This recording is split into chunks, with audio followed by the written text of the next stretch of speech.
हम तो किसी को नहीं चुने ना, हम किसी को वोट देंगे। क्यों देंगे वोट? हमको पागल समझे है क्या? क्यों देंगे वोट? में कोई भी ना आम आदमी पार्टी ने काम किया है ना तिवारी जी ने काम किया है। अब जो वोट डलेगा वो सिर्फ मोदी जी के चेहरे पे वोट डलेगा। अगर आप किसी को शिक्षा नहीं देंगे, पढ़ने नहीं देंगे, किसी को नौकरी नहीं देंगे, वो क्या 10 किलो अनाज खा के क्या करेगा? वही चीज मुद्दों की बात नहीं हो रही है। इतने पेपर लीक हुए हैं लगातार। ऑनलाइन कंप्लेन करवाते थे और सीवर में लोग पब्लिक निकलती रहती है, बच्चे बीमार होते रहते हैं, उनको कोई फर्क नहीं था।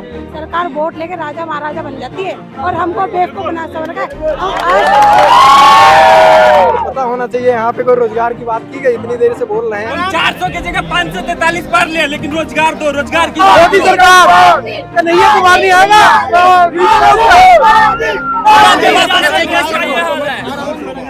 नमस्कार, मैं ध्रुव यादव, आप देख रहे हैं TTS इंडिया। आज हम मौजूद हैं उत्तरी पूर्वी दिल्ली लोकसभा सीट में। आज यहाँ पे आने वाले हैं मनोज तिवारी और उनके साथ होंगे मध्य प्रदेश के मुख्यमंत्री मोहन यादव।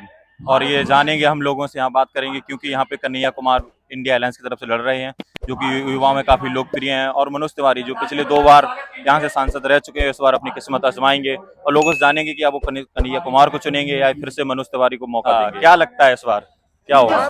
मोदी जी की बहुत बड़ी हार होने वाली है। अच्छा, हार होगी? बिल्कुल होगी। क्या मुद्दे लेके आप? मुद्दे आप देखिए, ये नेहरू विहार में सारा स्टूडेंट, देश भर का स्टूडेंट तैयारी करने आता है। आपको पता होना चाहिए यहाँ पे कोई रोजगार की बात की गई, इतनी देर से बोल रहे हैं, एक भी व्यक्ति ने रोजगार के बारे में बोला। यूपी में बीजेपी गवर्नमेंट है, 69,000 शिक्षक भर्ती आज भी घोटाले में, विद्यार्थी 2 साल से लाठी खा रहे, 600 दिन हो गए। सांसद विधायक मंत्री कहते लतियाए जाएंगे, ऐसे कौन वोट करेगा इनको?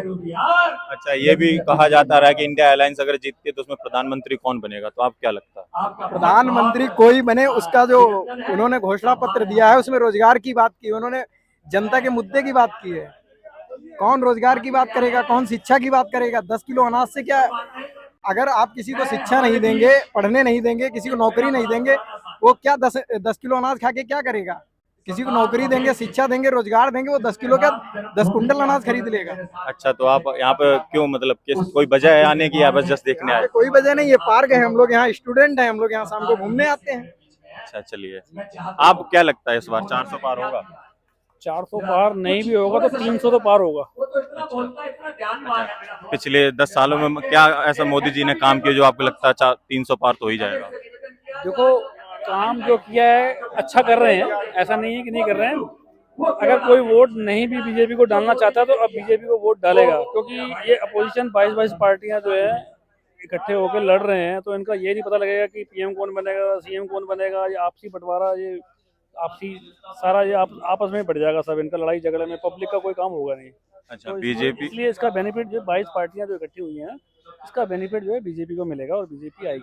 अच्छा, बीजेपी पे लगातार रेपिस्ट की पार्टी या उनके सांसदों पे बार-बार महिला शोषण के आरोप लगते रहे, इसके बारे में क्या कहना चाहेंगे आप? नहीं, इसमें तो मैं भी कुछ नहीं कहना चाहता हूँ, क्योंकि इसकी जानकारी मुझे पूरी नहीं है कि क्या सच्चाई है क्या नहीं है, ठीक है ना। तो इसके बारे में मैं कुछ नहीं कहना चाहता हूँ, बाकी आएगी बीजेपी, ये पक्की बात है। तो ऐसे क्या कार्य रहे, वो कुछ बताएंगे लोगों को? नहीं, इसके बारे में मैं नहीं बताता, क्योंकि जिस चीज़ के बारे में मुझे स्पष्टीकरण नहीं है, पता ही नहीं है कि क्या हुआ है क्या नहीं हुआ है। कुछ और कार्य जो आपको लगते हो?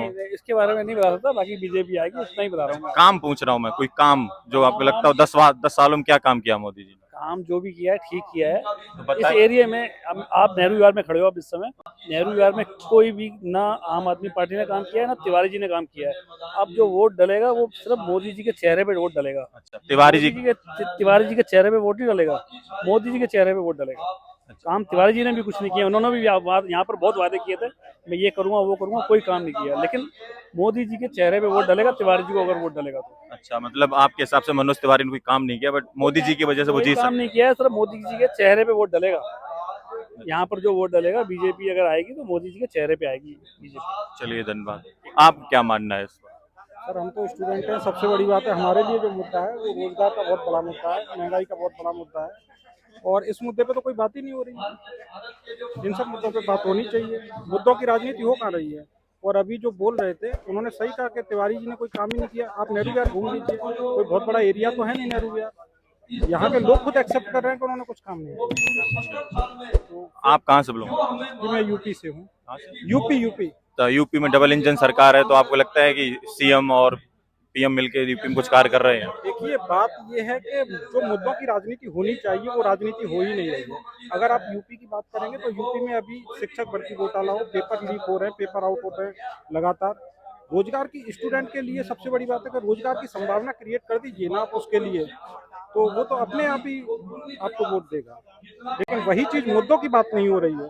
इतने पेपर लीक हुए हैं लगातार यूपी में। अभी शिक्षक, अभी चाहे वो बीसीएस के पेपर हो, सिपाही के पेपर, लगातार इतने साल से सरकारें हैं, लगातार पेपर लीक हो रहे हैं। चलिए, धन्यवाद। चलिए, हम कुछ और लोगों से बात करते हैं। आपके इस बार चुनाव में क्या मुद्दे रहेंगे? बेरोजगारी, महंगाई। आप एज ए स्टूडेंट यहाँ रह रहे हैं? हाँ, एज स्टूडेंट रह रहा हूँ। कहाँ से बिलोंग करते हैं आप? बिहार से। अच्छा, तो क्या मुद्दे हैं आपके इस बार? हम स्टूडेंट के लिए तो बेरोजगारी मुद्दा होना चाहिए, बेरोजगारी दूर होना चाहिए, रोजगार आना चाहिए जो वादा किया गया था। तो आपको लगता है मोदी जी फिर से आएंगे? लगने को तो बहुत कुछ लगता है, लेकिन देखिए क्या होता है, वो तो 4 जून को ही पता चलेगा। लेकिन कोई भी आए, हमारे बेरोजगारी के मुद्दे को एड्रेस करे। हम लोगों के लिए सबसे बड़ा मुद्दा तो यही है एज ए स्टूडेंट। आपको लगता है कि पिछले 10 सालों में जो मोदी जी ने कार्य किया वो उन्हें दोबारा चुना जाना चाहिए उनके बेसिस पे? बात मुद्दे पे बात करें तब ना, जो काम किया उस पे उन्होंने बात करते हुए किसी को वो कपड़े से पहचानते हैं, तो फिर मनमोहन सिंह का जो मुसलमान वाला बयान है कि अल्पसंख्यकों का अधिकार, उसको तोड़ मरोड़ के पेश किया जाता है, तो ये सब तो गलत है। प्रधानमंत्री है, उनको इस बात का गरिमा का ध्यान रखना चाहिए। चलिए, धन्यवाद। आप कहाँ से हैं? मैं राजस्थान से। राजस्थान से। तो अभी राजस्थान में बीजेपी गवर्नमेंट है और यहाँ भी केंद्र में अभी, तो आपको लगता है कि बीजेपी से कुछ फायदा हुआ राजस्थान या आपको? नहीं, ऐसा नहीं है भाई साहब। मैं तो वैसे स्टूडेंट हूँ, तो मैंने आप कांग्रेस और बीजेपी का मैनिफेस्टो देखेंगे तो कांग्रेस के मैनिफेस्टो में युवाओं के लिए जिस तरीके से 30 लाख नौकरी की बात की, और महिलाओं के लिए और युवाओं के लिए और मतलब एक दलित वर्ग के लिए उन्होंने कांग्रेस जो कर रही है, जिस तरह का उनका मैनिफेस्टो है, उससे जाहिर होता है कि इस बार कांग्रेस आएगी और बहुमत के साथ आएगी। पर जैसे कि आपने पूछा बीजेपी की बात की, आपने बीजेपी ने 2 करोड़ का जो युवाओं से जो वादा किया था कि आपको 2 करोड़ रोजगार देंगे, वो ये फुलफिल कर नहीं पाए। और बाकी अदर वर्ग की बात करें तो इन्होंने सिर्फ एक क्या बोलते हैं, एक जहर खोलने का ही काम किया है। और जिस तरह का इनका 10 साल का काम रहा, उससे जनता खुश नहीं है और इस बार कांग्रेस जो है वो बहुमत के साथ आ रही है। चलिए, धन्यवाद। आपको क्या लगता है इस बार बीजेपी आएगी? मेरी बात सुनो भैया, नेहरू विहार में 14 साल से ही रोड बनानी है, ठीक है। यहाँ पे सीवर की प्रॉब्लम हमेशा ही रहती है। हम ऑनलाइन कंप्लेन करवाते थे और सीवर में लोग पब्लिक निकलती रहती है, बच्चे बीमार होते रहते हैं, इनको कोई फर्क नहीं था। सरकार वोट लेके राजा महाराजा बन जाती है और हमको बेवकूफ बना समझ गए। हम अशिक्षित नहीं है, शिक्षित हो चुके हैं और इतना गंदगी मेरे रोड बनते, कोई आता ही नहीं है। कोई वोट मांगने तब क्यों नहीं आता है जब ये रोड नहीं बनते। मेरी बात सुनो, बेरोजगार तो बहुत घूम रहे हैं, आप सबको पता है, ठीक है।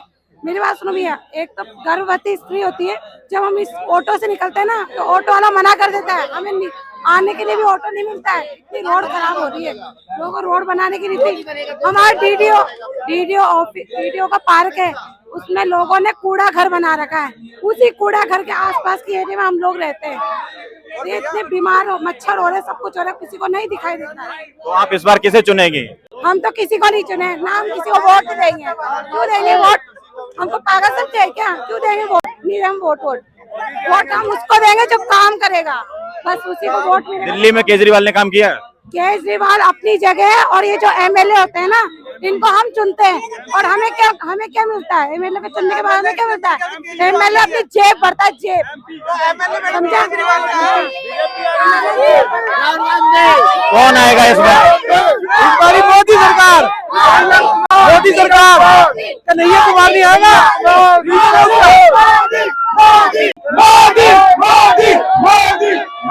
नहीं, अभी मीटिंग खराब हो जाएगी, आप कवर मत करो, अभी मीटिंग चल रही है ना, उसकी बात कर रही है। युवाओं की क्या मांग है आने वाली? युवाओं की यही मांग है, युवा क्या चाहते हैं? बस बेरोजगारी में ना जाना पड़े, पढ़ाई में हम लोग रह रहे हैं, चर्चा कर रहे हैं, उसके बाद पेपर लीक हो जाता है, पता नहीं चलता है। सबसे अहम पेपर होता था एनडीए, जो सबसे जानी मानी हस्ती एजेंसी है, इस बार नीट का भी पेपर एनडीए ने कैंसिल करा दिया है। तो इस चीज में स्टूडेंट सफर करता है ना। अब हम लोग यहाँ 1-2 साल 1.5 साल और देंगे नीट के लिए, अगर तैयारी कर रहे हैं तो बच्चा कोटा में बच्चे पढ़ रहे हैं, उनका भावी को लेकर के ही वोट करें, जो भी प्रत्याशी को वोट करें, इन सब चीजों को सोच के वोट करें। कन्हैया कुमार जिंदाबाद, कन्हैया कुमार जिंदाबाद, इंडिया का पापा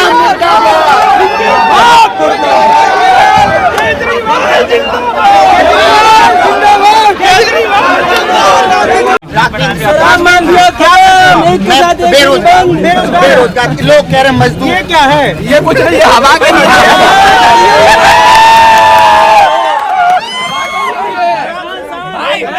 हम 400 की जगह 543 पार ले, लेकिन रोजगार दो, रोजगार की बात करो। ये जो इधर उधर की बातें कर रहे हो उससे अच्छा है। रोजगार की बात करो, शिक्षा की बात करो, एजुकेशन की बात करो। मनोज तिवारी 10 साल से यह कार्य किए नहीं बिहार में। कांग्रेस ने 50 साल से अगर भारत को भारत के अंदर डेवलपमेंट सही है, डेवलपमेंट शुरू नहीं गवार नहीं पहले सुनो।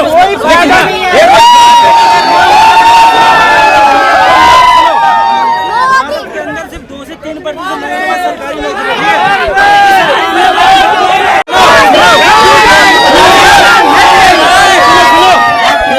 अरे ठीक है, मोदी है, ठीक है, लेकिन इसी तरह देना चाहिए। भैया मेरा लोग